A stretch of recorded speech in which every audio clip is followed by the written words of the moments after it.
பாக்கப் தமிழ் நேயர்கள் அனைவருக்கும் மீண்டும் ஒரு முறை அன்பார்ந்த வணக்கம். இந்த காணொளி மூலம் நம்ம பார்க்க போகிற விஷயம்னு சொன்னால், அதாவது உங்களுக்கு தெரியும், சென்ற வாரம் பிரபல ஒரு யூடியூபர், அதாவது மட்டக்களப்பு மாவட்டத்தின் ஒரு பிரபல யூடியூபர் வாய்ஸ்அப் அனுசன் என்பவர் கைது செய்யப்பட்டார். அவர் ஏன் கைது செய்யப்பட்டார் உங்களுக்கு தெரியும். அவர் ஆக்சிடென்ட் பட்டவரால் அதை கொண்டு ஹாஸ்பிட்டலில் கொண்டு சேர்த்தவர். அங்கே நடந்த பிரச்சனைகள் அவர் வீடியோ காணொளிகள் எடுத்திருந்தார். அதால் கைது செய்யப்பட்டிருக்காரு. அப்போ இதில் இந்த தனிப்பட்ட கருத்தை தான் நான் உங்களுக்கு இந்த காணொளி மூலம் சொல்லப்போகிறேன். அதே மாதிரி வாய்ஸ்அப் அனுசன்ட தற்போதைய நிலை என்ன, இந்த வாய்ஸ்அப் அனுசான் கைது தொடர்பான சமூக வலைத்தளங்களில் பல பேர் பலவிதமாக எழுதியிருந்தாங்க. அப்படி எழுதுறதுன்றது அது அவங்களோட சுதந்திரம். இப்போ நான் கூட என்ற தனிப்பட்ட கருத்தை தான் நான் சொல்ல போகிறேன். இது எந்த சுதந்திரம். இப்போ எல்லாரும் அப்படி எழுதலாம். அதாவது அங்கே பொதுவான கருத்து நான் பல பேரை பார்த்துருந்தேன். என்னென்னு சொன்னால், முதலாவது இந்த வாய்ஸ்அப் அனுசான் அவர் செஞ்ச விஷயத்தை பார்த்து வருவோம். பாருங்கள், எந்த கருத்தின்படி அவர் காரில் போய்கொண்டிருக்காரு. அதுவும் ஒரு தூர இடத்துக்கு நுழையாக போய்கொண்டிருக்காரு. போக்குள்ள நம்ம மட்டக்களப்பு வாழைச்சேனையில் வச்சு ஒரு ஆக்சிடென்ட் நடந்தது. இப்போ அந்த ஆக்சிடெண்ட்டை தன்னுடைய சொந்த வாகனத்தில் கொண்டு போகிறேன்னு சொன்னால், அப்படி கொண்டு போகிறதுக்கு எத்தனை பேர் முன் வருவாங்கன்னு சொல்லி பாருங்கள். நம்ம கொஞ்சம் யோசிக்கணும், எத்தனை பேர் முன் வருவாங்க. இதே இது நம்மட வீட்டில் ஒரு சொந்த பந்தமாக இருந்தால் அது நமக்கு அனுசானன்றவர் ஒரு பெரிய ஒரு கடவுள் மாதிரி தெரிஞ்சிருப்பார். ஏன்னா அப்போ அந்த ஆக்சிடென்ட் பட்ட அந்த குடும்பத்தவருக்கு அனுசான் ஒரு பெரிய ஒரு உதவி செஞ்ச ஒரு கடவுளாக தான் தெரிவார். அவருக்கு எத்தனை பேர் முன் வருவாங்கன்னு சொன்னால் நிறைய மிக மிக குறைவு.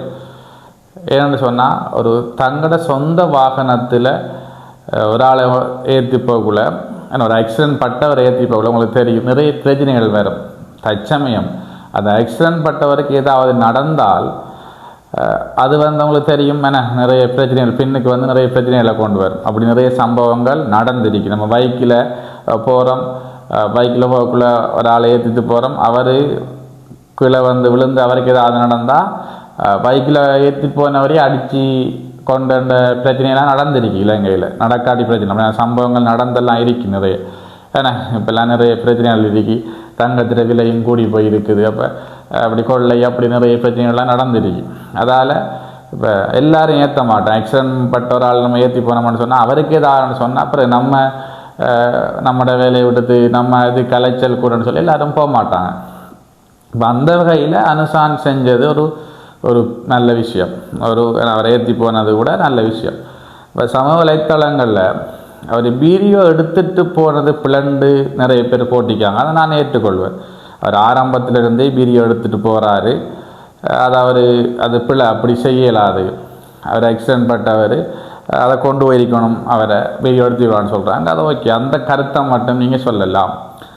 ஆனால் இன்னும் நிறைய அதிகமான சமூக வலைத்தளங்களில் வந்த கொமெண்ட்ஸ்கள் எல்லாம் பார்க்கக்குள்ள ஒரு வன்மத்தை நம்ம கொட்டுன மாதிரி, ஒரு யூடியூபர் அவர் கைது செய்யத்தான் வேணும், அவர் நிறைய பிரச்சனைகள் செஞ்சிருக்காருண்டா அவரை பழைய கதைகள் அது இது அப்படி நிறைய விஷயங்களை இங்கே கொண்டு வராங்க.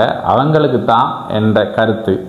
அதாவது உங்களுக்கு தெரியும், நீங்கள் இந்த ஆளாக இருந்தாலும் சரி, ஒருவர் ஒரு தொழிலில் முன்னேறுன்றது ஒரு பெரிய விஷயம். சும்மா முன்னேறலாது. யூடியூப்பாக இருக்கட்டும், ஒரு சுய தொழிலாக இருக்கட்டும், ஒரு பிஸ்னஸாக இருக்கட்டும், அதில் நம்ம ஒரு பெரிய ஒரு ஆளாக வாரது, பேர் சொல்கிற ஒரு ஆளாக வாரன்னு சொல்கிறது ஒரு குறுகிய நாளில் நடக்கிற விஷயம் இல்லை. இது ஒரு நீண்ட கால விஷயம். அதாவது வாய்ஸ்அப் அனுசான் எல்லாராலையும் பேசப்படுற இப்போ வாய்ஸ்அப் அனுசான் பிரச்சனையை பல யூடியூபர் மாதிரி பேசுகிறாங்க. மட்டக்களப்பு மட்டும் இல்லை, யாழ்ப்பாணத்துலேருந்து கூட பல யூடியூபர் மாதிரி பேசுகிறாங்க. அப்போ அந்தளவு வாய்ஸ்அப் அனுசான் வளர்ந்துருக்காரு.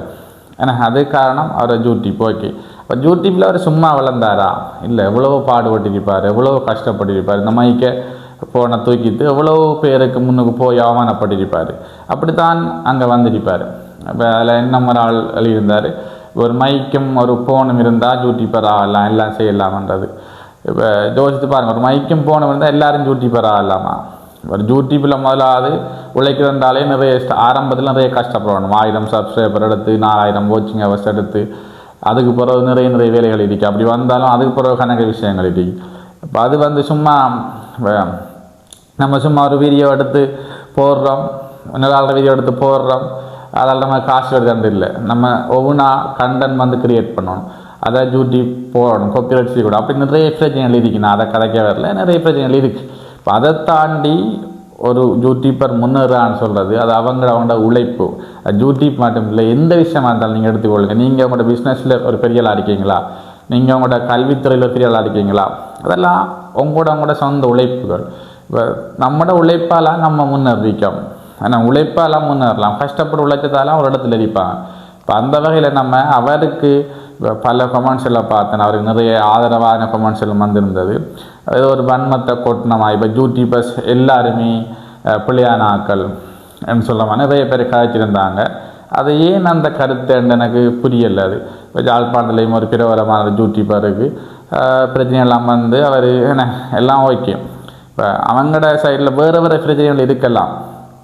நான் இப்போ எல்லாரையும் எல்லா விஷயம் நல்லவன்னு சொல்லவில்லை, அவங்களோட சைடில் ஒரு பிரச்சனைகள்லாம். இப்போ இந்த சம்பவத்தை வச்சு நம்ம கதைக்கக்குள்ள இப்போ அவர் செஞ்ச விஷயம் கொண்டு போனது ஓகே நல்ல விஷயம், அங்கே வீடியோ எடுத்தது பிள்ளையான விஷயம் இருக்கலாம், அது எனக்கு தெரியாது அப்படின்ட்டு சொன்னால் அந்த விஷயம் பிள்ளைன்னு சொல்லி கருத்தை சொல்கிறது ஏற்றுக்கொள்வோம்.